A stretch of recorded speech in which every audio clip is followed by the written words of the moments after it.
You can choose your language by clicking on the globe icon and selecting Korean or English. Good evening to you in the United States and good morning to you in the Republic of Korea. And welcome to our webinar that features the Roundtable with General Retired Vincent Brooks, the KDVA Chairman and President, and our KDVA interns. This is a unique forum in which our interns will ask questions and discuss current alliance and veterans topics with General Brooks. We will do that for the first part of the webinar. Then we will transition to talking about the KDVA Internship Program, or KIP-KIP. In each session, we look forward to your questions. I am Colonel Retired Steve Lee, the Senior Vice President of KDVA. Let's meet the KDVA interns. Taeyong Hwang, please wave, is at Korea University working on political science and international relations. His field of interests are inter-Korean relations, ROK-U.S. alliance, and Korean reunification. And he has written several articles for KDVA about these topics. Sarah Jung, wave, is working on her master's degree in Asian studies at George Washington University in Washington, D.C. Yuna Cho graduated from the University of Utah in August. She currently works for the Center for Medical Innovation Asia, or CMI Asia, as an administrative coordinator in Incheon, Korea. She enjoys swimming. In fact, she swims every morning at 6 a.m., except on Sundays. Kyung-dong Kim, go ahead and wave, is a proud former Katyusha soldier who served with the U.S. 8th Army in Korea. He does powerlifting as a hobby, and he plans on joining powerlifting competitions next year. Hua. Celine Mon graduated with a BA International Relations from George Washington University and studied at Yonsei University in Seoul. She previously interned at the Wilson Center and East West Center. She's been very busy. Also joining us today is Ms. Erlene Hollerith, who is General Brooks's executive assistant. And starting with the next intern class in October 2021, Erlene will take over for me as the director of the KDVA Internship Program.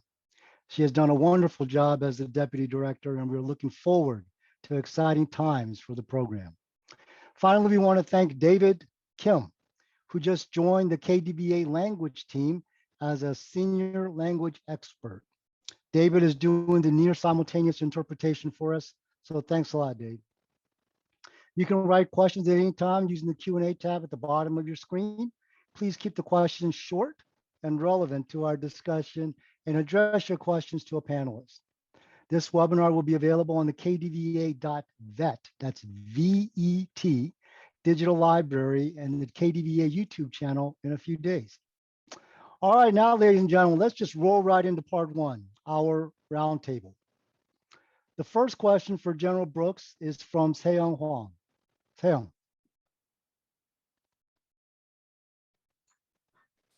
Thank you, Colonel Lee. As a KDVA intern, I'm very honored and privileged to take part in this webinar with General Brooks and my fellow interns. So my question to General Brooks is this: South Korea's presidential election is coming up next year, and what do you expect from the incoming administration in terms of the ROK-U.S. alliance? Okay, Taeyong, thanks very much. And Colonel Lee and Erlene, thanks for pulling this together as always. And for all those who are joining us in Korea or in the United States, we appreciate you joining us. It's an honor to have you on. Taeyong, it's going to be interesting because we've just come through a U.S. presidential election. And right before that, we had South Korean provincial elections that changed the composition of the National Assembly, and also the mayoral elections in Busan and Seoul, which changed political party. And they're the opposition party to the current president, President Moon Jae-in. I think we're going to see first democracy in action. That was there during the last snap election that came after impeachment, and very few countries can endure that type of turmoil. And South Korea did. It acquitted itself well. There was an election. It happened under constitutional provisions, just as there was an impeachment under constitutional provision. So first, we're going to see democracy in action in South Korea, and it will be a model for other countries around the world to look at. I think we'll see a heated contest as well. There's quite a bit of pull between the two political parties, the two main political parties, and clearly some differences within each political party as well. So we've got several months before we see a full emergence of who the two primary frontrunners are for the two political parties. I believe that there will be an affirmation of the importance of the Korea-U.S. alliance by all candidates. I believe that there will also be a recognition of the need to make progress with North Korea, but the debate will likely center around how to make that progress. There may be some heavy discussion as well about where the Republic of Korea fits in the region of Northeast Asia and in the broader Indo-Pacific region and globally. And that too, I think, will be one of the perhaps dividing points among the party positions. And then to come back on the relationship with North Korea, the question of which comes first, denuclearization or an improvement of relations, I think will be a central core theme that happens there. And these are the international aspects, but as all things in democracies, the domestic aspects will be more influential in the outcomes. Mm-hmm. Affordable housing, all the things that are currently in play in South Korea, trust and confidence, the strong economy, the moderating of the strength of the South Korean military, all these things will be the domestic issues that will also be in play.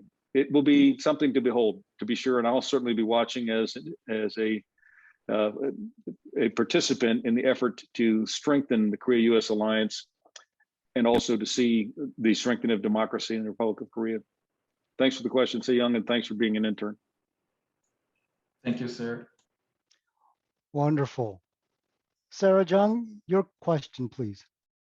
Thank you, Colonel Lee. It's so good to see you, General Brooks. I'm really excited to see you on the screen. I wanted to get your perspective on North Korea. So do you think the U.S. can take a different approach with North Korea other than continuing sanctions? And if so, what is that approach? Thank you, Sarah, and I appreciate the question. And this is the great question that all would like to be able to answer. But let me get to the heart of it. Can the U.S. take a different approach? Well, I would first say the alliance has to be what takes the different approach if there is one. And the approach should be an alliance approach one way or another, same or changed. The reason that's important is North Korea would seek to drive a wedge into the alliance and to fracture it, and if possible, to dismantle it. That plays into the interests geopolitically of China and Russia to see a weakened or a eliminated Korea-U.S. alliance. So the approach really needs to be an alliance approach. Now, having said that, there are several things that come to my mind. With whom does one reconcile, if not with one's enemy? I mean, if there's ever going to be reconciliation, it must be with the enemy. And that enemy right now is North Korea. The relationship continues to be a militarized relationship. Normal diplomatic relations do not exist. There are periodic engagements, certainly diplomatically, but there's not a normal diplomatic relationship. There is an armistice relationship. That is a military relationship between the alliance and North Korea. I'm of the belief that we can sustain the armistice for an indefinite period of time if we do nothing different. I believe that. I also think that that is not the road to peace for the Korean Peninsula. The preservation of the armistice indefinitely is not a solution for peace. So in order for there to be a step toward and progress thereafter toward actual peace on the Korean Peninsula, I do believe a different approach has to be taken. And I'm of the view, and not all agree with me on this, that the alliance is in a position of strength, and North Korea is not in a position of strength. It will seek to create some tactical moments of strength or of advantage, or maybe said differently, a condition where they have the best face before they take a step toward any type of progress or reconciliation. It will always be step by step for North Korea. North Korea has no reason to trust the alliance. North Korea also has no reason to fear the alliance. The alliance has never attacked North Korea, not since 1953. It's a fact. No matter what North Korea says about worrying about it, they may be worried about it, but they really have nothing to fear because that hasn't happened, unless they provoke something that creates a circumstance that goes beyond the thresholds that have already been met through the last years since 1953. And so having said that, the new approach is one of taking a higher degree of risk, not to release the sanctions. The sanctions need to continue, but finding ways to open the door to dialogue with North Korea, which might include a declaration of an end of hostilities. And we can talk a little bit later about what that means, perhaps, but it doesn't mean that USFK is gone tomorrow. It doesn't mean the UN command has stood down the next day. It is the first step in transitioning from an armistice relationship to a normal international relationship. That's what it signals. And it's perhaps more important for North Korea than it is for the alliance. The alliance can take some risk by granting that, in my opinion. And certainly not all agree with me on that. I know particularly conservatives in South Korea don't like that idea, but that's okay. You know, this is about looking for ways to solve a decades-old problem. Remember, this is my last point.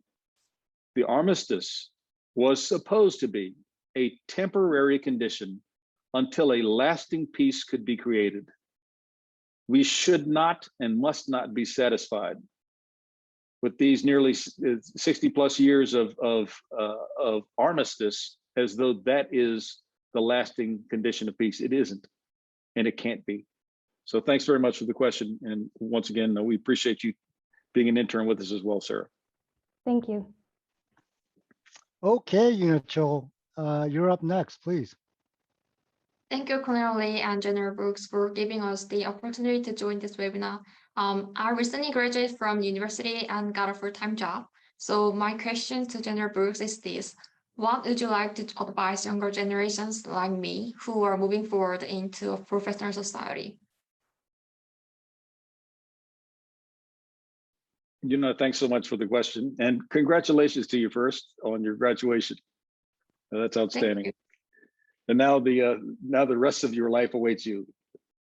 It's a great question because it's a question I think that everyone, as they're coming out of school or coming out of the military service, is trying to answer for themselves.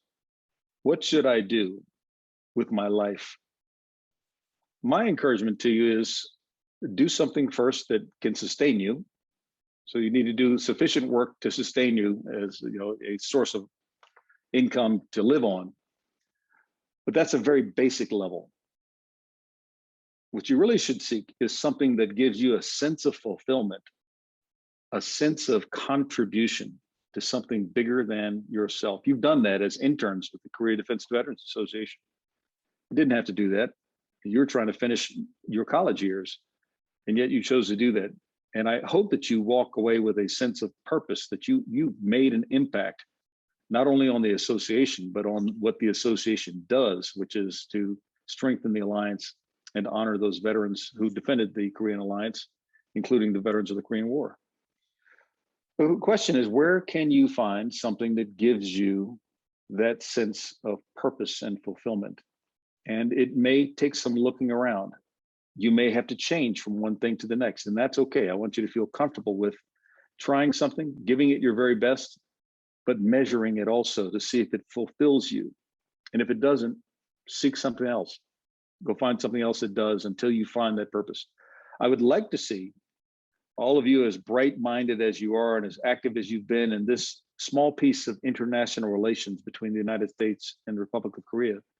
I hope that you do something that is directly related to that, whether government service or working at an academic institution to help think about and write about and talk about the alliance and its way ahead.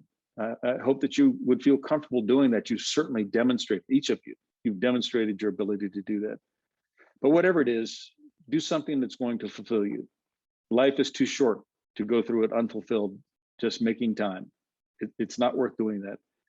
And I am deeply convicted of the view that a life of service to others is a life that's worth living. And if you can find a way to impact the lives of others, I don't think you'll ever be unfulfilled. So thanks very much, Yuna. Thank you.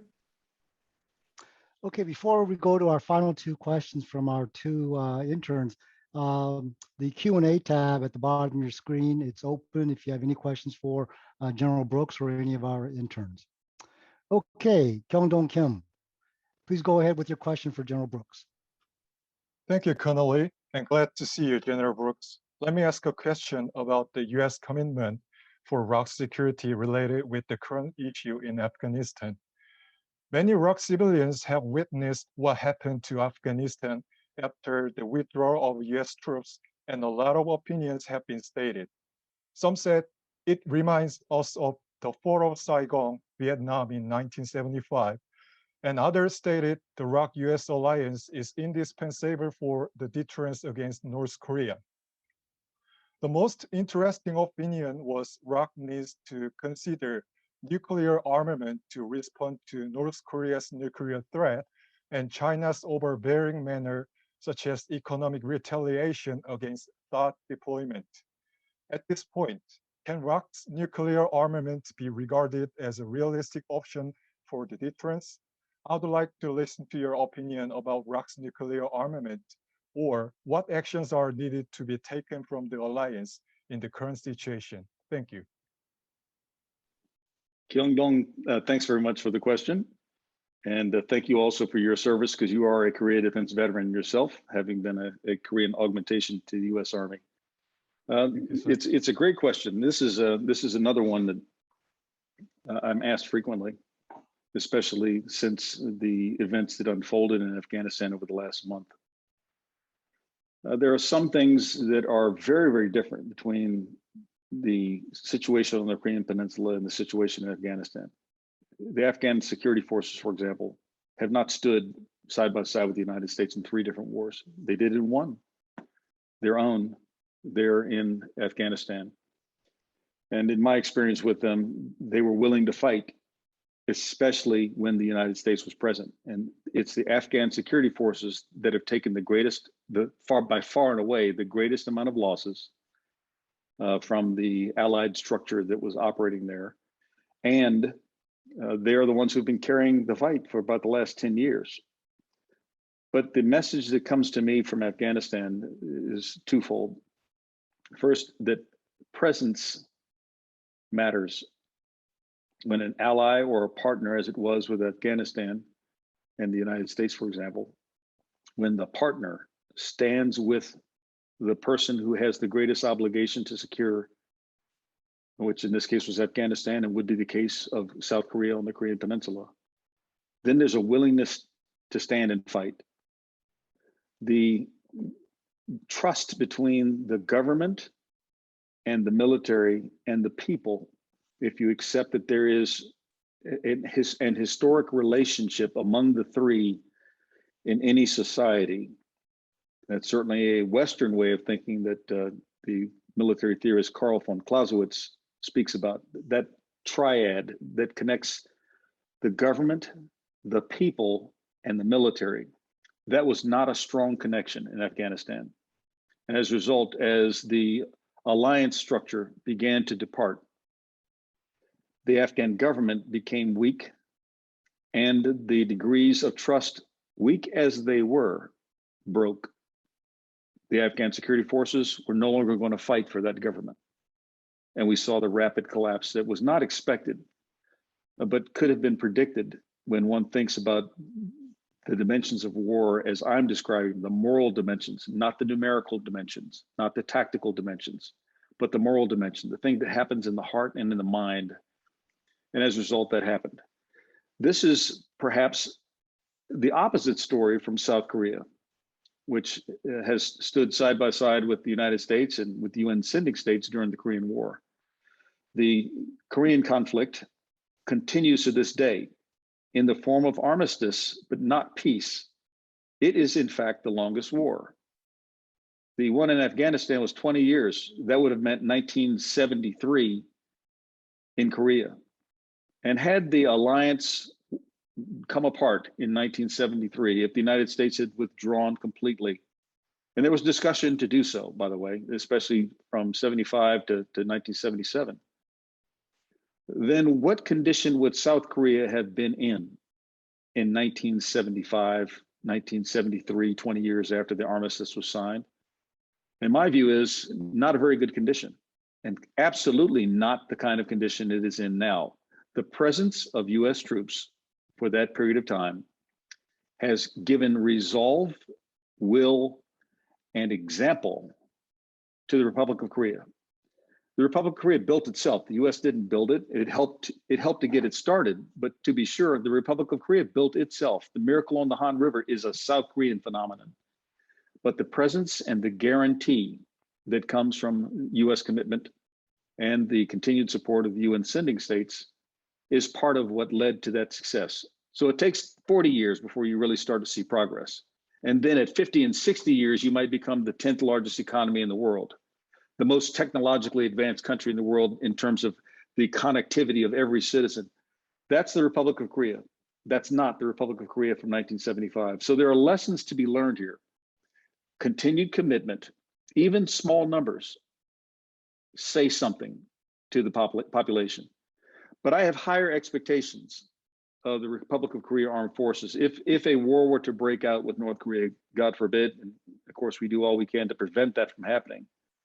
But if that happens before we achieve peace, South Korea, I'm sure, will stand and fight. But they too must have that connection between the government, the people of the Republic of Korea, and the military. And if that is broken, or if it's weakened, then they're in danger, like any country would be. South Korea is a mature democracy. It has withstood great pressures and tests and has a far better chance of surviving than it would have if it were 1975. Afghanistan is going to have to rebuild itself, and there's no telling which direction it's going to go. I'm hopeful that it will be in a positive direction, but they will go through a new episode of turmoil before they get to their 30th and 40th year, where they might be able to emerge into a more stable society. That's what I'd say first. Now, with regard to pressure and the balancing of North Korea, again, I'm of the view that South Korea and the alliance have advantage. They have military advantage, and the addition of nuclear weapons in the Republic of Korea does not help that. It does not improve it. In fact, it escalates the threshold to one that is an unnecessary degree of danger, in my opinion. This can be debated and must be debated by the sovereign nation of the Republic of Korea to decide for itself. But there are a lot of things that come with possession of nuclear weapons, and it's not all good. I remember the dynamics that were happening in West Germany when I was assigned there during the Cold War, and the amount of domestic upheaval that happened just because of the presence of US nuclear weapons on West German territory. Terrorist organizations emerged inside of West Germany. Way before 9/11, the German airports had people walking around with submachine guns to maintain security against terrorist attacks. The commander of US forces in Germany was attacked by a rocket-propelled grenade against the trunk of his vehicle. Thankfully, it was an armored vehicle and he survived it. An assassination attempt directly on the senior commander there. South Korea should be very careful not to open the door to these types of things when they have strength already, and not to do it just to be equalizing. North Korea is imitating South Korea. South Korea does not need to imitate North Korea. And the most recent example of that imitation was the cruise missile launch that happened just within the last few days. South Korea did that on the 27th of November, 2017. A multiple dimension cruise missile attack, air launch cruise missile, a ground launch cruise missile, and a surface to surface missile, all synchronized to land at the same time. North Korea can't do that. And with the lifting of the missile guidelines, South Korea can strike at whatever distance it chooses it needs to. And that includes the ability to range China, or with payloads that have the equivalency of small nuclear weapons without opening the door to the proliferation of nuclear weapons. So I believe that South Korea ought to be and must be more thoughtful about how it maintains its military superiority, which it has, not numerical superiority, but a technical superiority and a will to fight. Will the North Korean soldiers stand and fight? Is their connection between their people and their government strong enough to withstand that in the alliance structure, especially when reinforced by the United Nations sending states who might contribute something if a crisis were to emerge? My view is no, they're not strong enough to do that.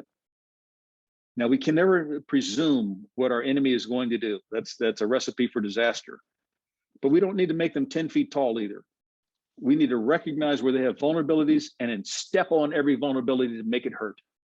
That's how the approach must be done. But if you don't recognize the vulnerabilities that North Korea has, you can never apply pressure in such a way that North Korea chooses a different route or brings to an end very quickly any conflict that it starts. Those are my thoughts. And I believe that that's important even for China. Remember, China did punish South Korea because of the THAAD deployment. The THAAD deployment was an alliance decision, and the alliance won. THAAD did deploy. THAAD is radiating. THAAD does protect the Republic of Korea today, as it has every day since it was deployed into position, in spite of the international political pressure, the economic pressure, and even the domestic pressures that happened on top of that. The alliance should view that as a win, not a comfortable one, but a win nevertheless, and not fear China's retaliations any further. South Korea is strong and the alliance is stronger. Okay. Well, sir, thank you Thanks, for that very Youngdo. so thank you for that very comprehensive answer. And Gyeongdong, good Yes, sir. question. Thank you. And Celine Mon, you have the final question before we go into Q&A with our audience. Yes, thank you so much, Colonel Lee. Thank you so much, General Brooks, for joining us today. Particularly after your retirement, you became heavily involved in the world of academics. What are some of the things that academics often gets wrong or misunderstands about Korea, and or what are some of the things that the military often gets wrong or misunderstands about Korea? Thank you, Celine. I'm going to be careful about this because I'm part of both communities. I don't know that, well, I mean, there are some things that both groups get wrong. Okay, so let me address what I believe is a common fallacy. And this is true whether we're talking about academics in Korea, academics in the United States, military in Korea, military in the United States. So in all four corners of the two groups you described, academic and military, US and South Korean, the biggest mistake is to translate the situation as it is into something that's understandable from your own perspective and experience. To Americanize the situation on the Korean Peninsula, to Koreanize the situation on the peninsula or what's happening in the United States. To narrowly focus on what it is that looks familiar is always a mistake. The aim I have found is to gain the understanding of what is not common, what is not naturally understood. So Americans need to understand the Korean perspective of reunification, for example, differently. South Koreans need to understand the dimension of global responsibility the United States has versus as Korea would naturally have it, a focus on the Korean Peninsula. And it doesn't translate into a lack of support or lack of interest. It just means it's one very large fish in a pool of great fish for the United States. That has to be understood. Instead of South Korea saying, the alliance is important to us, why isn't it as important to the United States? Academics also can tend to narrow things down. If the United States would only do this, say the South Korean academics, then we would have unification. No, it's much more complicated than that. Why does the United States not do that? What does the United States understand about that? And what is the presumption that is made there? The United States academics must do the same thing at think tanks and universities. That why can't South Korea just do this by themselves? I mean, aren't they strong enough? They have 600,000 troops, although the number's coming down. Maybe it'll be 500,000 in a couple of years, but why can't they do this themselves? And why do we need to be there? And not understanding the deep connection that already exists between the two societies and the added strength, like multiple arrows being held together. You've heard that metaphor of one arrow is easily broken, but 2 and 3 arrows joined together are very difficult to break. The 3 arrows are, just as they're reflected in the military commands over there. But the 3 arrows are the Republic of Korea, the United States, and the United Nations sending states. Those are the 3 arrows that, when joined together, are very, very difficult to break. And that needs to be understood by the United States. And it's not always understood. So I think there are things that are most commonly addressed as making the world look like you understand it, instead of looking to understand the world as it is. And I would encourage each of you to try to do that as you continue your service, your studies, and your contributions. So thanks very much, Celine, for the question. We enjoyed having you as an intern. Okay, so really wonderful questions from our interns, and sir, thank you for such in-depth and wide responses. Very educational for our interns and our audience. So ladies and gentlemen, now we will go to your questions. We've got 2 in particular, one for the interns and one for General Brooks. Let me go to the interns first. And this is a overall question about the alliance and what your thoughts are. Okay, so whoever wants to speak, please just raise your hand. So the question is, what is your assessment of the ROK-U.S. alliance? What are the strengths or weaknesses that you have observed? How do we best inform and educate your peers who may be unfamiliar with the alliance? What kinds of themes and messages would best resonate with your generation that will contribute to sustaining the strength of the alliance? So again, a very broad question. So you can answer any part of that that you want. And so just please raise your hand. If not, I'll pick on someone. Any part of that. Okay, Sarah, go ahead, please. Yes, I think a great way to learn about the ROK-U.S. alliance, especially for my generation, would be to check out our Korea 101 or ROK-U.S. Alliance 101 social media pages, because we have made those posts to be accessible to our age group or people who are in high school or middle school. So I would really encourage everyone to do that, even if you are not part of the younger generation. It's just a quick look on Facebook, Instagram. So yeah, I encourage everyone to do that. Okay, very good, Sarah. Thank you very much. Very concrete way for folks to do that. Anybody else? One more person at least. Yeah, Sam, I thought it was you. Go ahead, buddy. Well, so then I will answer the part about the ROK-U.S. alliance with my knowledge. So I think the strength obviously will be in terms of security. I think since the alliance was formed 70 years ago, it has definitely been firm and ironclad enough to protect the freedom and prosperity of the Korean Peninsula. But in terms of weakness, I would like to find this weakness within the Korea domestic. I think General Brooks pointed out about the domestic issue when I answered the question, when I asked the question. And what I mean by that is, I think is the politicization of the alliance within the South Korea's domestic politics. One notable example would be the combined military exercises held between Seoul and Washington.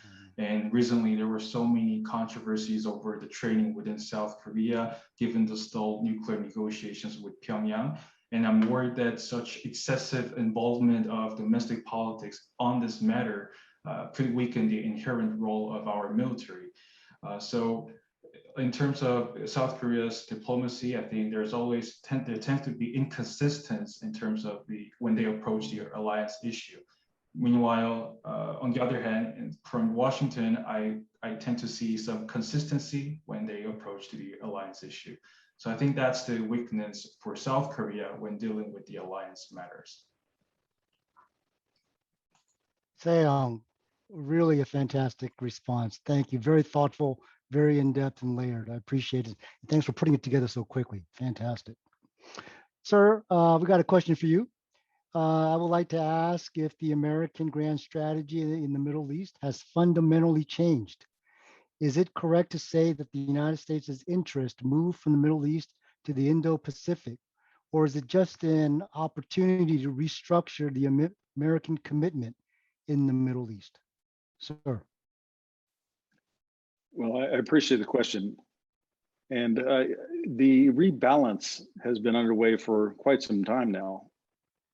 And I thought it was important when I came out of the Middle East in 2013, commanding all U.S. Army forces in the Middle East and Central Asia, and became the commander of a similar structure, all U.S. Army forces in the Indo-Pacific region, at the time of the strategic rebalance initiating. Initially, it had been called a pivot.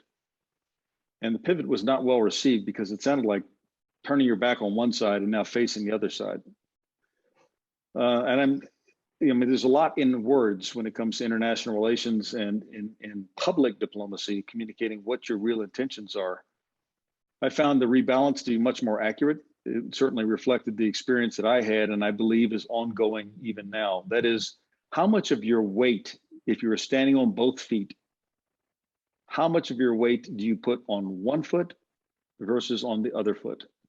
It doesn't mean that you've completely lifted your foot off, but that you maintain balance between the two. But you may have more of your weight shifted to one side to another or another. We have had a long history in the Indo-Pacific region. I'll speak from my experience as an Army officer. The United States Army has been in the Pacific since 1898 with expeditionary forces and operations, and it has never departed since 1898. But it's very clear that the weight shifted first to Europe during World War II, and then again to Europe in the Cold War, and then to the Middle East in the 1990s up to the present. But the foot never left the Pacific. Korea is one good example of that, but not the only one. And so now it's a matter of changing the weight. Now, is that the right geopolitical move? That's not something I'm going to try to address. That's something that the governments have had to decide, and it's now been several administrations who have recognized the need to do this based on where they believe our future is going to be most importantly addressed. And that is not to disengage from the rest of the world. The United States as a global leader cannot afford to do that. And I doubt ever will. But it does shift its weight. And so it's very clear that the weight is changing in the Middle East. Now, the Middle East still has its countless problems, and many of those run in conflict with the interests of the United States. So the United States has to be engaged there to address its strategic interests and its national interests, and those of allies, by the way, who have key interests in the region as well. There will be a continued connection to the Middle East for decades to come. But when it comes to military presence, that clearly is changing. When it comes to the greatest danger that is emerging, the assessment is a peer-to-peer fight with China is the greatest danger. And a more urgent dynamic with both North Korea and Russia could happen sooner than a full peer-to-peer. These are not considered two peers, but if it happens, it could be very problematic. And so this is what I believe we're witnessing here, Young Lee, and it is that the balance is changing. There is always a risk in that. Okay, you see things like Afghanistan unfolding, the emotional effect of changing balance is notable, and it can change your interest from the assumptions that you had when you first began to change your weight. If you were standing on a piece of solid ground and a piece of ice, both of them might be solid for you. But as you begin to shift weight, one might slip and it might cause you to reconsider the amount of weight you put on it. And the Middle East can be very, very icy. It can be very slippery, and things can change very, very quickly there. That may cause a continuing rebalancing of the effort. But the priority is very clearly for the U.S. strategies, and many other countries, by the way, it is to the Indo-Pacific region. And it's to ensure that there's an international order that leaves room for countries like China and every other country in the South Korea, Japan, to emerge as they did through their own potential without being punished in a system of punishment like China did to South Korea with the deployment of THAAD. And countries are now having to decide which way they want to go, which order do they want to be a part of. And it doesn't mean they have to be against China to do that. But one is dominated by China, the other includes China. And the one that is dominated by China will be dominated by the characteristics of China's international relations, which includes debt diplomacy, which includes punishment through economic means. It includes flooding markets when it chooses to do so. And that's an imbalanced economic environment. And I think countries are going to have to take a look at that, particularly the Association of Southeast Asian Nations. South Korea's policies are oriented toward trying to do more with the Association of Southeast Asian Nations, ASEAN. And the US and South Korean presidents this year at the summit affirmed that they would both work cooperatively to try to strengthen institutions and strengthen the countries of the Southeast Asian nations as well. This is where things are going. And this is what I think will set the conditions for a peaceful future or one of turmoil. Okay, sir. Well, thank you very much. I know we couldn't get to all the questions, but what you have written in your questions, actually, a couple of them are going to be good research projects for the next internship class. So thank you very much. Sir, thank you very much for holding this roundtable discussion with the interns. Any departing words, sir? No, just my great thanks to all of you. Once again, we hope that you got as much out of it as we did. You certainly made an impact in all the events and activities we had, and each contribution was one that was very, very important to us. We're a small team with a big reach.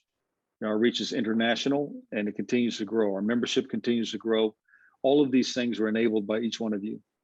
And so we wish you great success in all that you're about to undertake.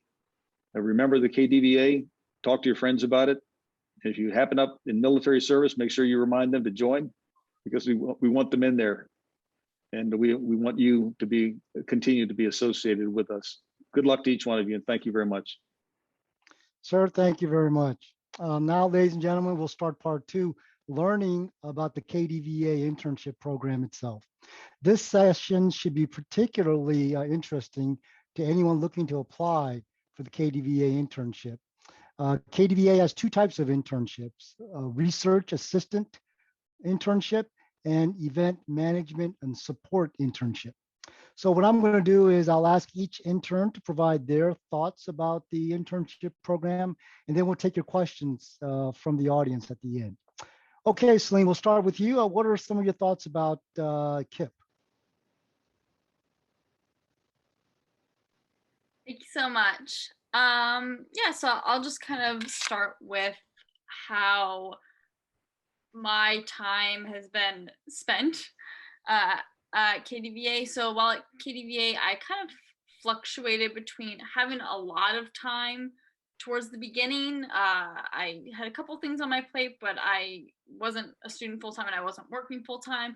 So I had a lot more free time on my hands, to going from that to having pretty much no free time as I was working full-time, and I had a couple other things on my plate. And the program was more than willing to accommodate all of that. So essentially the internship can be whatever you want it to be. If you want to network with high-level people, create articles that you can kind of show off and add to your portfolio, or take on projects that you're passionate about, you have all the support from Colonel Lee and Arlene. Or if you want to kind of treat the internship as like a fun side project where you can learn some things about the Alliance, that is perfectly okay as well. Because the internship has so many different ways to become involved with articles, short-term projects, long-term projects, and public speaking, it really is a great way to kind of gain a wide variety of experiences to boost your resume while also allowing you to focus on more important things like academic or professional life. yeah, it kind of allows you to build skills in a controlled and supportive and a little bit more casual environment so they can be applied to future situations where the results are more consequential, like getting bad grades or, having a job and, messing up there. So yeah, those are all my thoughts. Thank you. Okay, wonderful, Celine. Thank you very much. Sarah. Yeah, so for me, I worked as a research intern, and during my time at KDVA, I interviewed several defense veterans who served in South Korea, and they ranged from various generations. So some of them, they served in Korea in the 1960s, some served very recently. And the biggest lesson that I got from interviewing all these veterans and writing articles about them is how their entire life is just revolved around service, not just in the alliance, but in their personal lives as well. So most of the veterans, or all of the veterans, they are so involved in philanthropic pursuits. They donate to their communities, not just with money, but also with mentoring students and connecting other veterans with support groups so that they don't get left out. And so with that, I learned to also think about how I can contribute outside of KDVA and continue that as a lifestyle like they did as well. So that was very memorable for me. And if anyone is interested in doing that, I highly encourage them to join KIP. Thank you. Wonderful, Sarah. Thank you very much for your perspective. Okay, Seo. Thank you, sir. So for me, I think what's great about this KDVA internship is flexibility, because literally you're able to work on your preferred time. And it also means you can feel less stressed about time management. But what's important to remember is that flexibility comes with responsibility. It doesn't mean you can procrastinate and leave the work until the last minute. So a small advice, if you are willing to join this internship, would be to use your time wisely when working on your assigned work, and always try to produce the best possible outcome. And at the same time, for potential Korean interns, I would say this internship is an excellent opportunity for you to engage with the Korean senior leaders. Some of the Korean interns, including myself, we were lucky enough to have face-to-face meetings with Korean senior leaders from the Korea chapter of KDVA. And we were able to learn their leadership and their life lessons based on their service in the military. As life mentors, their words really have truly inspired me to revisit my own goals and determination. So if you'd like to experience such rare opportunity, I would strongly recommend you to apply for this internship. Thank you.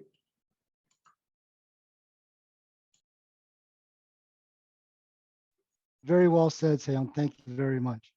Okay, Yuna. Thank you, Cornelia. During the KDVA internship, I got a few great opportunities to interview amazing people. Mr. Oh Jun, who is a former UN ambassador to South Korea, and Mr. Van Dartler, a retired Army Lieutenant Colonel. Mr. Oh Jun emphasized the importance of humanitarian support, and Mr. Van Dartler shared his journey to find his father's gravesite in Korea. What I learned while I was writing the articles based on their response was unity. So people around the world have different backgrounds and different perspectives. However, I see that they are willing to embrace the difference and they are willing to help others. Mr. O said humanitarian support should be made regardless of international conflicts or violation of human rights. Also, I read multiple emails from different international organizations where many people are trying to gather the information about Mr. Van Dartler's father's gravesite. The unity I saw inspired me to deeply dive into a different perspective from ones I had. So I appreciate the KDVA giving me the opportunities to become a person who delivers their messages and positive influence to a broader society. Thank you. Okay, Yuna, thank you. I know you did some really great work. Both Yuna and our final intern, Kyungdong, are also volunteer members of our KDVA language team. And so they did some wonderful translation work that was invaluable. So really appreciate Yuna and Kyungdong. So Kyungdong, please, your perspective. Thank you, sir. I'd like to talk about protecting our veterans' legacies and passing down what we learned to the next generation. Through our internship program, I realized the importance of protecting our veterans' legacies and handing down their historical integrity to the future generation. Firstly, all the legacies given by our veterans, such as thousands of their heroic stories and the historical facts made by them, must be protected at all costs because they are the most important part of our history. It is also related to the reason why we learn the history at school. It is to prepare the future by realizing our past and understanding our present. In other words, if there are historical facts that accompany the huge sacrifice of many brave people, we should study and learn their spirit not to let the tragedy happen again in the future. In this sense, I really want to say there is the most famous idiomatic expression in South Korea about Korean War. If you forget Korean War, another Korean War will be coming for you. Second, what we have to pay attention is without any distortion, our legacies given by our veterans have to be passed down to the next generation. I think this will be our next mission. The history is the identity as well as the foundation of the nation. As if American people learned the value of the freedom by studying founding fathers of the United States, Korean people learn how we protect the value of freedom and develop it by studying Korean War, economic prosperity after the war, and democratization movement. But if these facts are distorted by someone or some groups, it will change our next generation's value in the opposite way, and it would cause serious crisis that we have not experienced it. Therefore, the people between ROK and U.S., including myself, who are grateful to our veterans, are also have to preserve their legacies not to be dimmed. Thank you so much. Well, thank you. I tell you, each of you came up with such wonderfully different aspects of the internship. Just very proud of you. Let me go to question from our audience. This is for the interns. Whoever wants to answer, just please raise your hand. So from Alex, he says, I am a graduate student at Georgetown, focusing on U.S. foreign policy in Asia. For those of us like myself who are looking to get involved in U.S.-Korea relations, why should we choose to apply to KDVA's internship program? In other words, what lessons that you learned while at KDVA will you take with you going forward? Okay, so very good, in-depth, but broad question. So anyone want to start us off?